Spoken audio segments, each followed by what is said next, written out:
പിതാവിൻ്റെയും പുത്രൻ്റെയും പരിശുദ്ധാത്മാവിൻ്റെയും നാമത്തിൽ ആമേൻ. എൻ്റെ പ്രിയപ്പെട്ടവരെ, ഇന്ന് മെയ് 25 തിങ്കളാഴ്ച. അമ്മേ പരിശുദ്ധ അമ്മേ, അമ്മേ പരിശുദ്ധമേ, ദൈവമാതാവേ, കൃപാസനത്തിലൂടെ ഞങ്ങൾക്കും ഞങ്ങളുടെ ദേശത്തിനും അമ്മ മധ്യസ്ഥം തേടി തന്ന എല്ലാ അനുഗ്രഹങ്ങൾക്കും കൃപകൾക്കും ഞങ്ങളിപ്പോൾ ഹൃദയം നിറഞ്ഞ നന്ദി പറയുന്നു. അമ്മേ പരിശുദ്ധമേ, ദൈവമാതാവേ, 2004 ഡിസംബർ 7 ഉച്ചകഴിഞ്ഞ് 2:30 കൃപാസനത്തിൽ സംഭവിച്ച അമ്മയുടെ പ്രത്യക്ഷപ്പെടലിനെ കുറിച്ച് തിരുസഭയ്ക്ക് സമർപ്പിച്ചിരിക്കുന്ന പഠനരേഖകളുടെ മേൽ സഭാത്മകമായ പഠനം ആരംഭിക്കുവാൻ ഞങ്ങൾ പ്രാർത്ഥിക്കുന്നു. അമ്മേ പരിശുദ്ധമേ, ഭൂസ്വർലോകങ്ങളുടെ രാജ്ഞിയായ അങ്ങേയ്ക്ക് ഭൗമസംരക്ഷണത്തിനായി പ്രപഞ്ചപ്രകൃതിയെ തന്നെ തിരുസഭ പ്രതിഷ്ഠിക്കുവാൻ ഈ പ്രത്യക്ഷീകരണം വഴി ഇടയാക്കണമേ. പരിശുദ്ധമേ, ജപമാല മാതാവേ, സകല കൃപാസനം പ്രാർത്ഥനയോടും ചേർത്ത് ഞങ്ങളിപ്പോൾ പ്രാർത്ഥിക്കുന്ന ഈ കുടുംബത്തിന്റെ പ്രത്യേക നിയോഗം പറ മക്കളെ.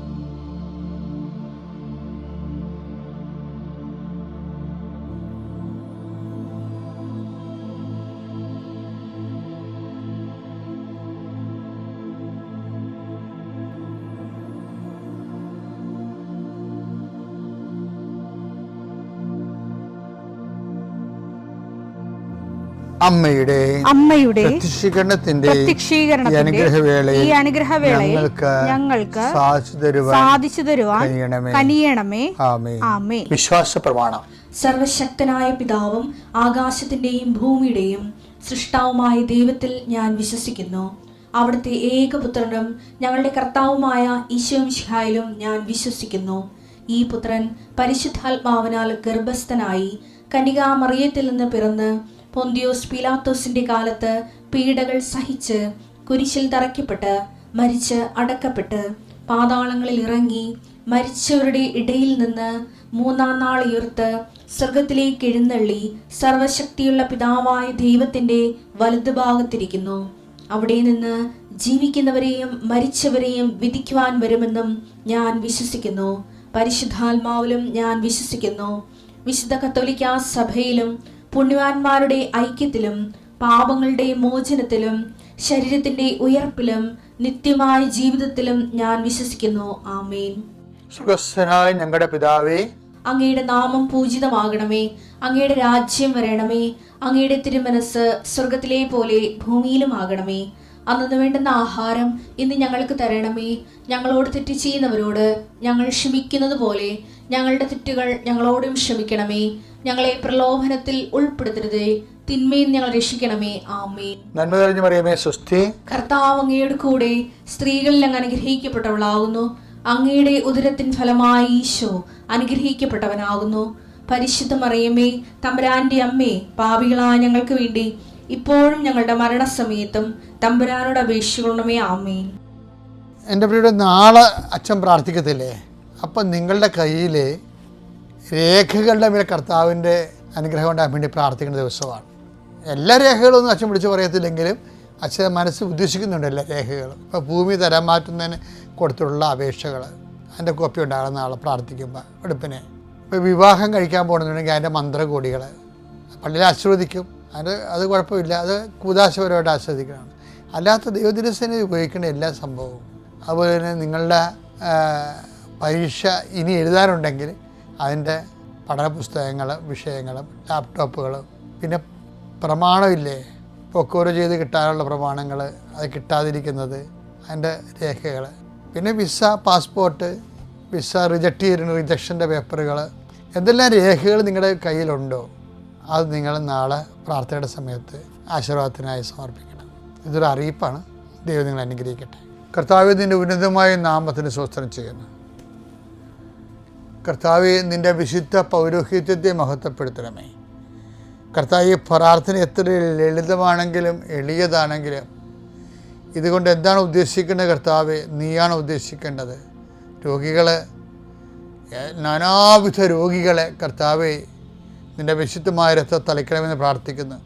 ഡിപ്രഷന് വന്നു പോയവർ, മനസ്സിടിഞ്ഞവർ, ഇപ്പോൾ കാണുന്നത് പോലെ നെഞ്ചിൻ്റെ ഉള്ളിൽ മുഴയുള്ളവരെ കർത്താവ് സ്പർശിക്കണമേ എന്ന് കണ്ണീരോടെ പ്രാർത്ഥിക്കുന്നു.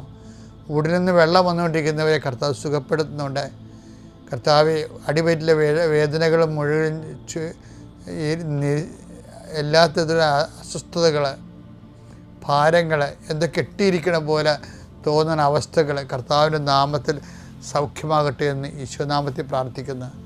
കർത്താവ്, ഇന്ന് ജോലി അന്വേഷിച്ച് പോകുന്നവരെ, കർത്താവ് ഓപ്പറേഷന് വേണ്ടി ഒരുങ്ങിക്കൊണ്ടിരിക്കുന്നവരെ, ഓപ്പറേഷൻ 2.5 മണിക്കൂർ ഉണ്ടാകുമെന്ന് കേട്ടപ്പോഴൊരു പ്രയാസം നേടുന്നവരെ, അതിനെക്കുറിച്ച് ഭയങ്ങൾ തോന്നുന്നവരെ, എല്ലാ ഓപ്പറേഷനുകളെയും കർത്താവിൻ്റെ നാമത്തിൽ ഞാൻ ആശീർവദിക്കുന്നു. കർത്താവ്, പ്രസവത്തിലെ കുഞ്ഞിന് വെയിറ്റ് കൂടുതലാണ്, സിസേറിയൻ വേണമെന്ന് പറഞ്ഞപ്പോൾ അങ്ങനെ പറഞ്ഞിരിക്കുന്നവർ, അങ്ങനെ ഓരോരോ വിഷയത്തിൽ പ്രസവ സംബന്ധമായ വിഷയങ്ങളിൽ വിഷമിക്കുന്നവരും വേദനിക്കുകയും വീർമുട്ടുകയും ചെയ്യുന്നവരുടെ എല്ലാ ഭാരങ്ങളും മാറി മാതാവ് പ്രസവത്തിൻ്റെ ഓപ്പറേഷൻ്റെ ടൈമിൽ അല്ലെങ്കിൽ പ്രസവത്തിൻ്റെ സമയം നിൻ്റെ കൂടെ കൈകൾ പിടിച്ചുകൊണ്ട് പരിശുദ്ധ അമ്മയെ നിന്നെ ഏൽപ്പിക്കുന്നു.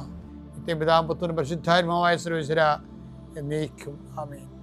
എൻ്റെ പ്രിയപ്പെട്ടവരെ, നമ്മൾ ഇന്ന് കാണുന്നത്, നമുക്കറിയാം ഈ ദിവസങ്ങളിലെല്ലാം അച്ഛൻ ചെയ്യണത് പെന്തക്കോസ്ത മഹോത്സവത്തിന് ശേഷവും അതിലേക്കും അതിന് ശേഷമുള്ള ഈ പെന്തക്കോസ്ത കാലഘട്ടങ്ങളിലുള്ള ആത്മാവിനെക്കുറിച്ചുള്ള ജാഗ്രതയും അത് സ്വീകരിക്കാൻ വേണ്ടിയുള്ള ദൈവകൃപ നിങ്ങൾക്ക് ലഭിക്കണമെന്ന ഉദ്ദേശത്തിലാണ് അച്ഛൻ ഓരോ ടോക്കുകൾ ചെറിയ ബിറ്റ്സുകൾ നൽകുന്നത്.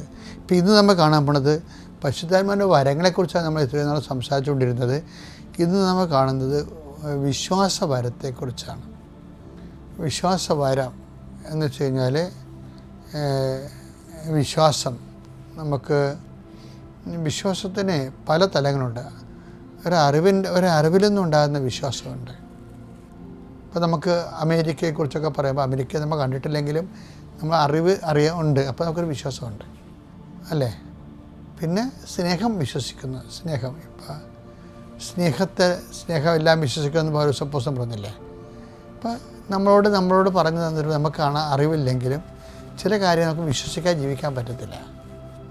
ചിലർ ചതിക്കും, പക്ഷേ അപ്പോൾ അത് മുക്കാലും നമ്മുടെ അമ്മയൊക്കെ പറയണ എല്ലാം കറക്റ്റായിരിക്കും, നമ്മളോടുള്ള സ്നേഹത്തിലായിരിക്കും അത് പറയണത്. അപ്പോൾ സ്നേഹിതന്മാർ പറയുന്നതെല്ലാം അപ്പോൾ അത് മുക്കാലും കറക്റ്റായിരിക്കും. അച്ഛനത് ചെയ്യേണ്ട കേട്ടാ, ശരിയാകത്തില്ല കേട്ടാ എന്ന് എന്നോട് ചിലർ പറഞ്ഞിട്ടുണ്ട്. അപ്പോൾ ഞാൻ പിന്നെ ചിലപ്പോൾ ആ ഒരു സമ്മേളനത്തിന് അല്ലെങ്കിൽ ആ ഒരു പദ്ധതി ഞാൻ പിന്നെ എടുക്കത്തില്ല. എന്താ കാര്യം, നമ്മളോട് പറയുന്ന ആൾക്കാർ നമ്മൾ ദുഃഖിക്കരുത്, നമ്മൾ നന്മകളിലൂടെ വളരണമെന്ന് ആഗ്രഹിച്ചിട്ടുള്ളത് പറയണം. അപ്പോൾ അവർ കറക്റ്റായിട്ട് ഇപ്പോൾ എന്നെ കുറേ ആൾക്കാർ എന്നോട്, ഞാനധികം റിലേഷൻസ് കീപ്പ് ചെയ്യത്തില്ല, വളരെ ചുരുക്കം റിലേഷൻസ്. കാര്യം ഈ ആവശ്യമില്ലാത്ത കയറി ആൾക്കാരെ എന്നെ സ്വാധീനിക്കാതിരിക്കാൻ വേണ്ടി ഞാൻ അധികം റിലേഷൻസ് കീപ്പ് ചെയ്യത്തില്ല. കാരണം ഞാൻ അരൂപിക്ക് എടുത്ത പ്രവർത്തനങ്ങൾക്ക് എതിരായിട്ടേ വരത്തുള്ളൂ മാനുഷികമായ ഐഡിയോളജികൾ. പക്ഷെ എന്നാലും ചില വിഷയങ്ങൾ ചില ആൾക്കാർ പറയുമ്പോൾ അത് പരിശുദ്ധാത്മാവ് നമ്മൾ പറയും അത് കറക്റ്റാണ്, അപ്പോൾ അതുകൊണ്ട് അല്പം നഷ്ടമാണെങ്കിലും തൽക്കാലം നിൽക്കുക, അല്ലെങ്കിൽ ചാരേണ്ട കാര്യമില്ല എന്ന് പറയുമ്പോൾ അത് സ്നേഹത്തിൽ നിന്നുണ്ടാകുന്ന വിശ്വാസമാണ്. പിന്നെയെന്ന് പറയണത് അഭിഷേകപരമായ വിശ്വാസമുണ്ട്. അതൊരു വരവാണ്. എല്ലാം വരവാണെങ്കിലും അഭിഷേക വിശ്വാസത്തിന് അത് കൂടിയ വരവാണ്. അഭിഷേക വിശ്വാസം കാണപ്പെടാത്തതുകൊണ്ട് പ്രത്യാശിക്കുന്നത് ലഭിക്കും എന്നുള്ള ഉറപ്പ് മാത്രമല്ല, അഭിഷേക വിശ്വാസം എന്ന് പറയുമ്പോൾ നമുക്ക് ആന്തരിക ബോധ്യം, ആരും നമ്മൾക്ക് സപ്പോർട്ടീവല്ല, ആ വിഷയത്തിൽ സപ്പോർട്ട് ചെയ്യുന്നില്ലെങ്കിലും നമുക്ക് ആന്തരിക ബോധ്യം കൂടുതലായിരിക്കും. ഇപ്പം ഞങ്ങളൊക്കെ മിഷൻ ചെയ്യണത് അങ്ങനെയാണ്. ഇപ്പോൾ ഈ ഉടമ്പടിയൊക്കെ ചെയ്യില്ലേ, ഉടമ്പടിയിൽ എടുത്തപ്പോൾ തന്നെ കൃപാസനത്തിൽ പല എക്സിഡ്യൂട്ടുകളും പറഞ്ഞു അയ്യോ ഇതൊന്നും ആൾക്കാർ ചെയ്യത്തില്ല, ആൾക്കാരൊന്നും ചെയ്യത്തില്ല. പിന്നെ പത്രം, പ്രേക്ഷിത പ്രവർത്തനത്തിൽ മാതാവിനോട് പറഞ്ഞത് പത്രത്തിലൂടെ നീ സാക്ഷ്യങ്ങൾ കൊടുക്കണമെന്ന് പറയും. അപ്പോൾ സാക്ഷ്യം പത്രത്തിലൂടെ പോകുന്നതിന് ഭയങ്കര എതിർപ്പുണ്ടായിരുന്നു. കുറേ ആക്ഷേപങ്ങൾ വാങ്ങിച്ച് സഭയുടെ അകത്തുനിന്നും പുറത്തുനിന്നും നമ്മൾക്ക് കുറേ ഇത് ഞാൻ അനങ്ങാതെ അത് നിന്ന് എന്താ കാര്യം, എനിക്ക് അഭിഷേക വിശ്വാസാഭിഷേകത്തെക്കുറിച്ച് കിട്ടിയതാണ്. അതുപോലെയാണ് ഓരോ കാര്യങ്ങൾ. ചിലർ ഇപ്പം നമ്മൾ കൃപാസനത്തിൽ വരുമ്പോൾ ഒരു 10-12 പത്രം എടുക്കണേ, 10-18 എടുക്കണ്ടേ. അപ്പോൾ പണ്ട് ഒരു പത്രം പോലും ആൾക്കാർ എടുക്കത്തില്ലായിരുന്നു. അപ്പോൾ കൃപാസനത്തിലുള്ള ആൾക്കാർ പറയുമായിരുന്നു, എക്സിക്യൂട്ടീവ് പറയുന്നു അയ്യോ ആൾക്കാർ പത്രമൊന്നും എടുക്കത്തില്ല, ഇത്രയും പത്രമൊന്നും വെക്കരുതെന്ന് പറഞ്ഞു. അപ്പോൾ അമ്മ എന്നോട് പറഞ്ഞിട്ട് ഇത് മുന്നോട്ട് പോകണം, ഇത് ഇനി ചെയ്യാൻ പോകുന്ന ഉടമ്പടിയുടെ എല്ലാം അമ്മ ചെയ്യാൻ പോണ പത്രത്തിലൂടെയാണെന്ന് പറഞ്ഞായിരുന്നു. അതുകൊണ്ട് പത്രത്തിന് ഭയങ്കര എതിർപ്പ് പറക്കുന്നുണ്ടെങ്കിലും ഇന്നിപ്പോൾ ബഷീറിൻ്റെ സാക്ഷ്യം നിങ്ങൾ കഴിഞ്ഞ ആഴ്ച കേട്ടില്ലേ, ഒരാൾ 10 പത്രം മേടിക്കാൻ വരുമ്പോൾ 150 പത്രമാണ് മേടിക്കണത്. എന്നിട്ട് അവർ തന്നെ ഇവിടുന്ന് നടന്ന് കോതമംഗലം വരെ പോയി ഇത് കൊടുക്കുകയാണ്. ആ ദൈവിക പദ്ധതിയാണ്, അത് ദൈവിക പദ്ധതിയാണ്. കർത്താവിനെ അറിയിക്കുക, അറിഞ്ഞവരെ ആഴപ്പെടുത്തുക. അപ്പം പ്രേക്ഷിത ചൈതന്യം ഇല്ലാത്തവരും മനുഷ്യൻ്റെ ഈ ഭാരങ്ങൾ മാത്രം കണ്ട് വിഷയം ബുദ്ധിപരമായി വിലയിരുത്തുന്നവരും ദൈവിക പദ്ധതിക്ക് എതിരായിരിക്കും. ഇപ്പം വിശ്വാസ വരവെന്ന് പറയുന്നത് അഭിഷേക വിശ്വാസമുണ്ട്. അപ്പം നമുക്ക് ദൃശ്യമായ സപ്പോർട്ടുകളൊന്നും കിട്ടത്തില്ല, പക്ഷേ ആന്തരിക ബോധ്യമുണ്ട്. അപ്പം നിങ്ങൾക്കെന്തെങ്കിലും സംശയം ഉണ്ടെങ്കിൽ അവിടെ മെസ്സേജിങ് ഒക്കെ വരണതാണ്. മെസ്സേജ് ഇപ്പോൾ കൃപാസനത്തിൽ വന്ന ആൾക്കാരെ മെസ്സേജ് എടുപ്പിക്കത്തില്ലേ, ചില കാര്യങ്ങൾക്ക് മെസ്സേജ് വേണം.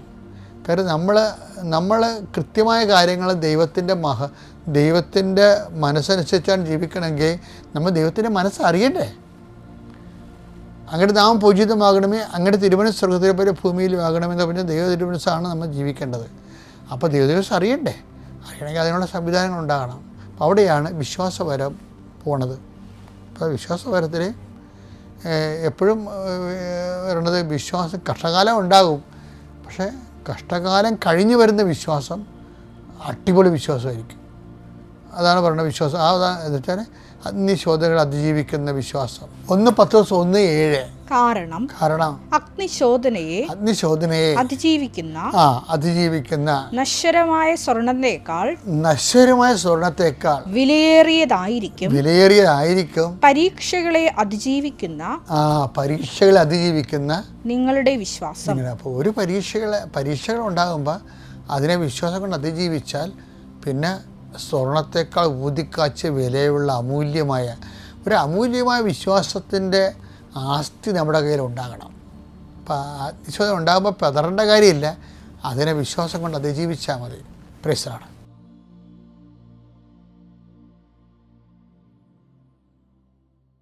അത്യപൂർവ ദൈവാനുഭവങ്ങൾ ഇനി നിങ്ങൾക്കും സ്വന്തം. ഈ യൂട്യൂബ് ചാനൽ ഇതുവരെ സബ്സ്ക്രൈബ് ചെയ്തിട്ടില്ലെങ്കിൽ ഇപ്പോൾ തന്നെ സബ്സ്ക്രൈബ് ചെയ്യുക. ഈ വീഡിയോ ഇപ്പോൾ തന്നെ നിങ്ങളുടെ സുഹൃത്തുക്കൾക്ക് ഷെയർ ചെയ്തുകൊണ്ട് കർത്താവിൻ്റെ പ്രേക്ഷിതരാകുക.